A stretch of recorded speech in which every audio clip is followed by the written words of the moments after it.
અમદાવાદના ગોતા ચોકડી નજીક એએમટીએસ દ્વારા એક સ્કૂલ વાનને પૂર ઝડપે ટક્કર મારવામાં આવી છે। મારી પાછળ આપ હાલમાં જે દ્રશ્યો જુઓ છો આ એએમટીએસ છે કે જેણે એક બાદ એક 3 વાહનોને પૂર ઝડપે ટક્કર મારી, જેમાં સ્કૂલ વાનની હાલત ખૂબ જ ખરાબ અને તેમાં બેઠેલ જે સ્કૂલ વાન ચાલક હતો તેની પણ હાલત છે ખૂબ જ ગંભીર સ્થિતિમાં છે।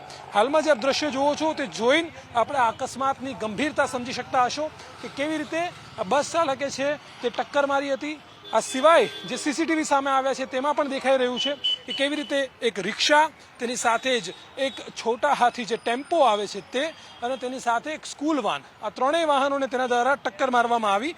આપ હાલમાં જે છોટા હાથી જુઓ છો આ ટેમ્પાને પણ એટલી જોરથી ટક્કર મારવામાં આવી કે જેથી આ ટેમ્પો છે તે રસ્તાથી નીચે ઉતરી ગયો અને ખૂબ જ મોટી હાનિ છે એ તમામ લોકોને થઈ છે। સદનસીબે કોઈ પણ જાનહાનિ નથી થઈ। સ્કૂલ વાનમાં બાળકો ન હતા તેના કારણે ઘણી મોટી જાનહાનિ છે તે ક્યાંક ને ક્યાંક ટળી છે, પરંતુ સવાલ માત્ર એક જ, સ્થાનિકોના આક્ષેપો કે કંડક્ટર અને ડ્રાઈવર બંને દારૂ પીધેલ હતા અને તેને જ કારણે ક્યાંક ને ક્યાંક અકસ્માત છે તે બન્યો છે। કેમેરામેન હિતેશ સુતાર સાથે મીર સોલંકી, ન્યૂઝ કેપિટલ, અમદાવાદ।